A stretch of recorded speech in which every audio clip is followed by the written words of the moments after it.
Hello, and welcome to my final presentation on my Master's Applied project focusing on permaculture design and sustainability education in a virtual medium. Over the course of this presentation, I will discuss the project deliverables and reflect on my findings after this completion of the project process over the last semester. At this stage of the project, I have completed both Phase 1 and 2 and have now begun to wrap up my conclusions for the remainder of the semester. I will be showcasing all the various deliverables that were created for this project, as well as discussing some of the outcomes and lessons learned over the process from the last semester. The simple idea behind this project was to simultaneously develop a site plan for an existing location that required a regenerative intervention that would also benefit from permaculture practices, while also creating an opportunity for sharing the lessons learned throughout this process and provide educational opportunities for those interested in learning more about these practices. Due to the recent emphasis on online education, the project incorporated new virtual rendering tools to present examples of regenerative practices while also designing the foundations for a future real-world intervention. The sustainability challenge that this project sought to address was a lack of accessibility for real-world examples of permaculture practices and regenerative design. Utilizing cutting-edge virtual rendering software allowed this project to build a site plan that applied these principles, as well as creating a virtual web-based platform for sustainability education that relates to regenerative design. Even after this course concludes, the project is expected to grow and develop as the tool will continue to be updated and revised as lessons are learned from the real-world intervention site. Even with several substantial changes made along the way, permaculture principles were at the very core of this project. Focusing on the commonly recognized 12 principles, this project was able to develop an initial site design for a real-world intervention, as well as model the final results of this food forest in an accessible virtual space, taking great care to consider the value of the existing land and leverage and reinforce the ecosystem services already provided. The end result of this project is something that users can explore and learn from that will also serve as a blueprint for future real-world interventions. Although the project engaged with a wide variety of sustainability concepts and frameworks, 4 guiding frameworks were the basis for the project design overall.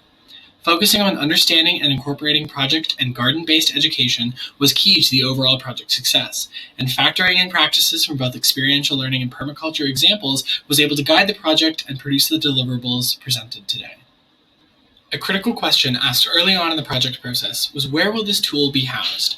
The question presented a complicated situation where, without a formal project partner offering to host the tool, it was unclear how the immersive experience and supplemental information could be accessed by users.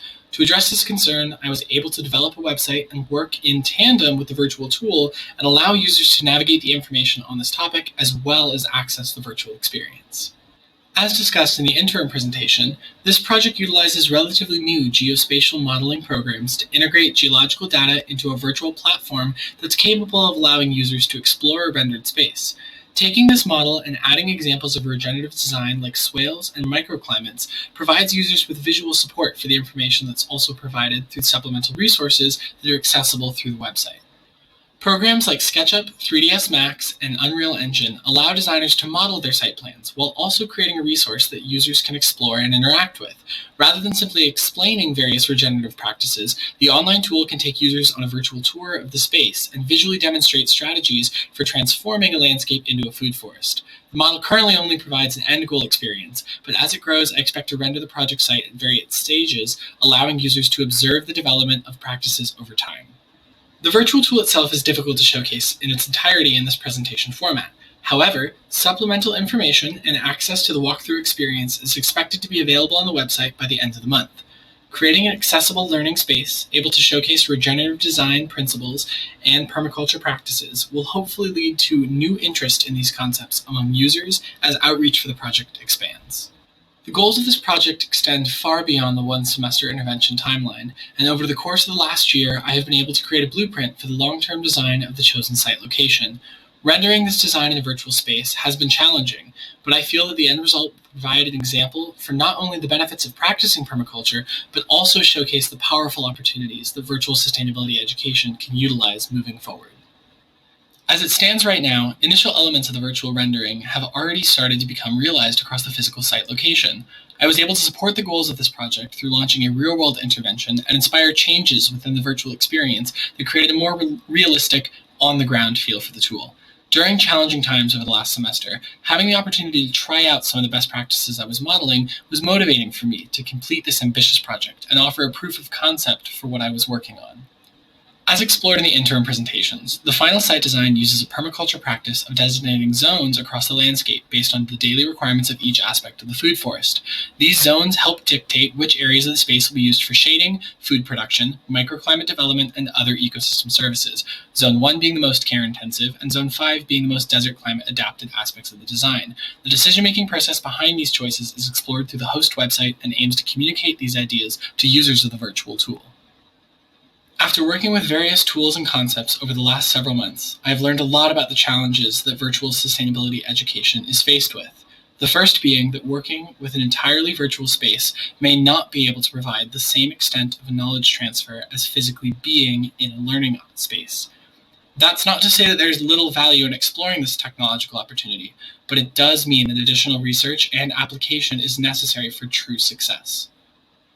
Additionally, it is important to focus on real-world examples of place-based learning and aim to model educational opportunities that program designers can physically visit to ensure that their designs are feasible and use the existing landscape as a guide rather than as a blank canvas. When it comes to the educational aspects of the project, the main takeaway was to ensure that the developed virtual tool and rendering was able to facilitate an experience that would be fun for users and create a sense of discovery when exploring the virtual permaculture design. Additionally, when walking other students through the real-world site location, I was able to observe how visitors interacted with the space after allowing them to explore it on their own. Following this exploration, I was able to provide greater context to the area and the design choices based on the aspects that interested them. Incorporating freedom to wander within the tool allows users to come away with aspects that they feel most interested in and will provide a greater call to action for real-world interventions.